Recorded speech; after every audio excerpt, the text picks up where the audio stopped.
C'est Ginette.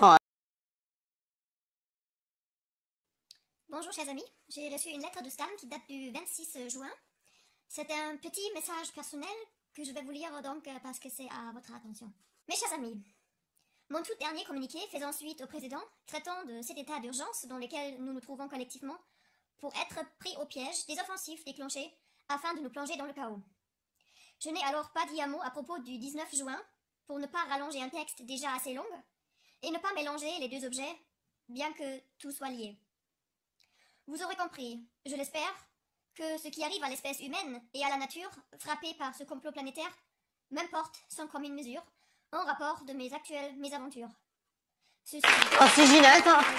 J'ai refait l'entrée. l'entrée. Oui, je sais. À vous qui, en particulier, êtes venus nous soutenir et par là, soutenir notre cause. Un message personnel pour exprimer ma plus profonde gratitude. Une fois de plus, vous m'avez protégé, porté avec votre merveilleuse énergie positive. Une merveilleuse énergie qui résonnait dans tout l'édifice depuis ses abords, d'où s'élevaient des chœurs chantant le chant des partisans. Une merveilleuse énergie de résistance qui m'accompagne encore aujourd'hui, plus d'une semaine après notre rendez-vous. Hélas, étant épuisé ce jour-là, je n'ai pas été à la hauteur. Celles et ceux d'entre vous qui avaient pu s'imposer dans le public ont sans doute noté mon état d'épuisement, sur lequel je ne vais pas m'éteindre ici. Je souhaite aller à l'essentiel de ce qui me préoccupe concernant cette cause des enfants martyrs et des parents protecteurs persécutés, que je n'estime pas avoir assez bien défendus. Donc je veux aborder ici quelques points qui ont été bien involontairement de ma part trop survolés, pas assez approfondis.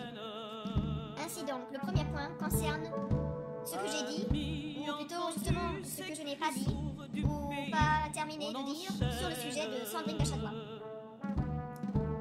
Et de ses soi-disant bouffées délirantes. J'ai répondu avoir noté qu'elle avait un problème d'ordre psychologique. Commençons pour expliquer que cela avait été provoqué par les épreuves inhumaines qu'elle avait dû vivre. Car, disais-je, qui donc pourrait sortir indemne d'une telle persécution institutionnelle? Se faire ainsi arracher ses enfants des bras définitivement, avec ce doute abominable, insoutenable pour toute mère, que ses enfants puissent être victimes du pire pour le reste de leur enfance. Doute à minime installé par cette justice œuvrant systématiquement, en tel cas, pour interdire la manifestation de la vérité au lieu de la permettre. J'ai eu le temps d'évoquer le traitement psychiatrique avec camisole chimique subi par cette mère persécutée et qui ne peut que laisser des séquelles sérieuses. Mais je n'ai pas développé, comme cela devait être fait, pour exprimer toute la monstruosité de tels procédés d'inquisition, toute l'abjecte perversité de venir ensuite brandir de soi-disant états de troubles psychologiques. D'ailleurs, il me manquait aussi de préciser ce que j'entendais pour ma part concernant l'instabilité psychologique de Sandrine Gachatois, s'agissant plus de troubles émotionnels. Car que cela soit dit clairement. À l'époque de notre rencontre, je n'ai pas interviewé une folle délirante, mais une mère brisée, rongée par le désespoir et la peur pour ses enfants, qu'elle pensait très sincèrement victime de faits d'agression sexuelle incestueuse organisés en réunion au sein du clan Calvo.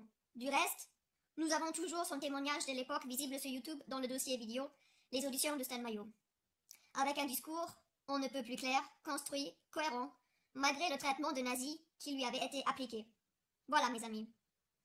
S'il vous plaît, ne considérez pas ma propre situation pour vous demander s'il convient de diffuser ce petit témoignage annexe qui manquait de ma part.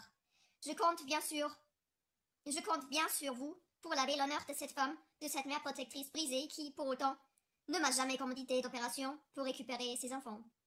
Bref. Il y aurait tant à dire, à dénoncer à propos de cette erreur d'inquisition à laquelle je me suis attaquée, et précisément sur le volet d'infâme de l'arme psychiatrique contre les plus vulnérables, en particulier. Je voulais répondre également à propos de celui que je qualifiais de petit misérable, suscitant l'étonnement indigné des magistrats.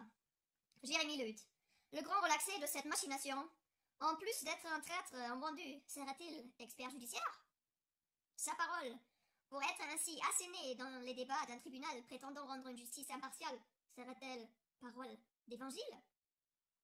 Ce misérable a répété jusqu'à sa relaxe que Sandrine Gachatois était folle et voulait enlever ses enfants, précisant que cette idée devait tourner dans ma tête. faut